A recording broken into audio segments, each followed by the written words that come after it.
In systems involving heat transfer, a condenser is a device or unit used to condense a gaseous substance into a liquid state through cooling.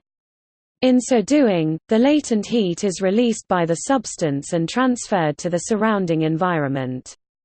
Condensers can be made according to numerous designs, and come in many sizes ranging from rather small handheld to very large industrial-scale units used in plant processes. For example, a refrigerator uses a condenser to get rid of heat extracted from the interior of the unit to the outside air. Condensers are used in air conditioning, industrial chemical processes such as distillation, steam power plants and other heat exchange systems. Use of cooling water or surrounding air as the coolant is common in many condensers.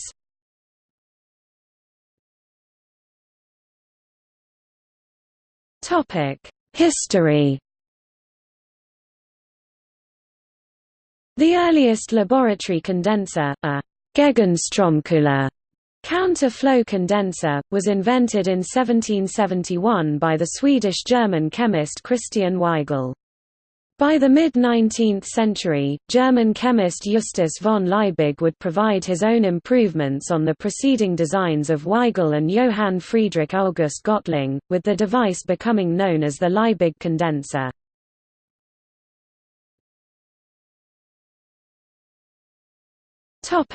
Examples of condensers. A surface condenser is one in which condensing medium and vapors are physically separated and used when direct contact is not desired. It is a shell and tube heat exchanger installed at the outlet of every steam turbine in thermal power stations. Commonly, the cooling water flows through the tube side and the steam enters the shell side where the condensation occurs on the outside of the heat transfer tubes. The condensate drips down and collects at the bottom, often in a built-in pan called a hot well. The shell side often operates at a vacuum or partial vacuum, produced by the difference in specific volume between the steam and condensate. Conversely, the vapor can be fed through the tubes with the coolant water or air flowing around the outside. In chemistry, a condenser is the apparatus which cools hot vapors, causing them to condense into a liquid. See condenser laboratory for laboratory-scale condensers, as opposed to industrial-scale condensers. Examples include the Liebig condenser, Graham condenser, and Allen condenser. This is not to be confused with a condensation reaction which links two fragments into a single molecule by an addition reaction and an elimination reaction. In laboratory distillation, reflux, and rotary evaporators, several types of condensers are commonly used. The Liebig condenser is simply a straight tube within a cooling water jacket, and is the simplest and relatively least expensive form of condenser. The Graham condenser is a spiral tube within a water jacket, and the Allen condenser has a series of large and small constrictions on the inside tube, each increasing the surface area upon which the vapor constituents may condense. Being more complex shapes to manufacture, these latter types are also more expensive to purchase. These three types of condensers are laboratory glassware items since they are typically made of glass. Commercially available condensers usually are fitted with ground glass joints and come in standard lengths of 100, 200, and 400 mm. Air-cooled condensers are unjacketed, while water-cooled condensers contain a jacket for the water. Larger condensers are also used in industrial-scale distillation processes to cool distilled vapor into liquid distillate. Commonly, the coolant flows through the tube side and distilled vapor through the shell side with distillate collecting at or flowing out the bottom. A condenser unit used in central air conditioning systems typically has a heat exchanger section to cool down and condense incoming refrigerant vapor into liquid, a compressor to raise the pressure of the refrigerant and move it along, and a fan for blowing outside air through the heat exchanger section to cool the refrigerant inside.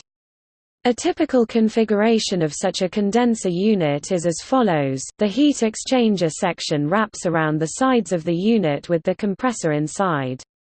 In this heat exchanger section, the refrigerant goes through multiple tube passes, which are surrounded by heat transfer fins through which cooling air can circulate from outside to inside the unit. There is a motorized fan inside the condenser unit near the top, which is covered by some grating to keep any objects from accidentally falling inside on the fan. The fan is used to pull outside cooling air in through the heat exchanger section at the sides and blow it out the top through the grating. These condenser units are located on the outside of the building they are trying to cool, with tubing between the unit and building, one for vapor refrigerant entering and another for liquid refrigerant leaving the unit. Of course, an electric power supply is needed for the compressor and fan inside the unit. In a direct contact condenser, hot vapor and cool liquid are introduced into a vessel and allowed to mix directly, rather than being separated by a barrier such as the wall of a heat exchanger tube. The vapor gives up its latent heat and condenses to a liquid, while the liquid absorbs this heat and undergoes a temperature rise. The entering vapor and liquid typically contain a single condensable substance, such as a water spray being used to cool air and adjust its humidity. Other types of condensers. There are three other condensers used in HVAC systems: water-cooled, air-cooled, evaporative applications. Air-cooled, if the condenser is located on the outside of the unit, the air-cooled condenser can provide the easiest arrangement. These types of condensers eject heat to the outdoors and are simple to install. Most common uses for this condenser are domestic refrigerators, upright freezers and in residential packaged air conditioning units. A great feature of the air-cooled condenser is they are very easy to clean. Since dirt can cause serious issues with the condenser's performance, it is highly recommended that these be kept clear of dirt. Water-cooled, although a little pricier to install, these condensers are the more efficient type. Commonly used for swimming pools and condensers piped for city water flow, these condensers require regular service and maintenance. They also require a cooling tower to conserve water. To prevent corrosion and the forming of algae, water-cooled condensers require a constant supply of makeup water along with water treatment. Depending on the application, you can choose from tube-in-tube, shell and coil or shell and tube condensers. All are essentially made to produce the same outcome, but each in a different way. Evaporative, while these remain the least popular choice, they are used when either water supply is inadequate to operate water-cooled condenser or condensation temperature is lower that can achieved by air-cooled condenser. Evaporative condensers can be used inside or outside of a building and under typical conditions, operate at a low condensing temperature. Typically these are used in large commercial air conditioning units.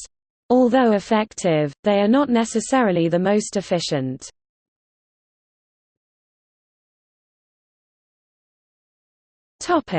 Equation.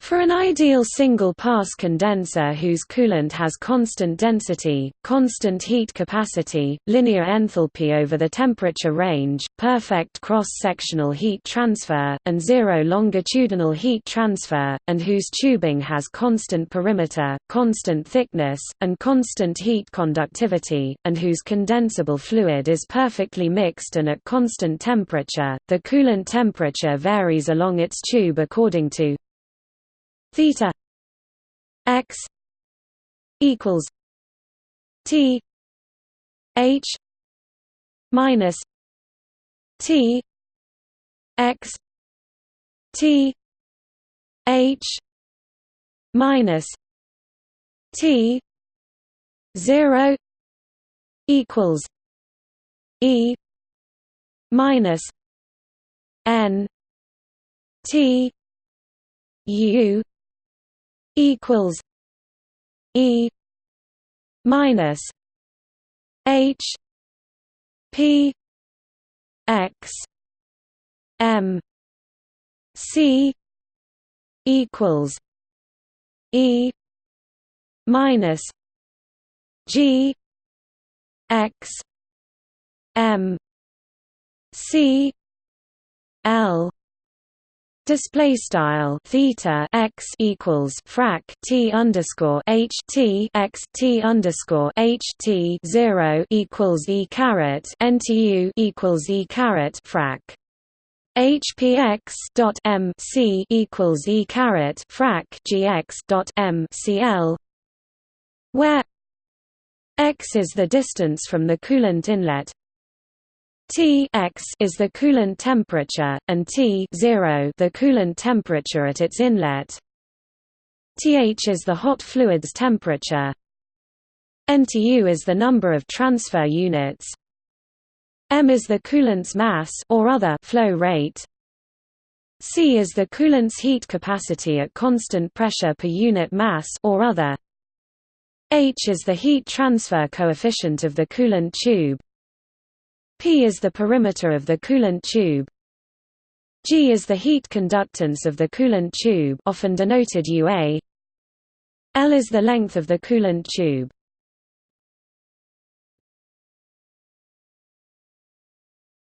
Topic: See also: condenser laboratory, air well condenser.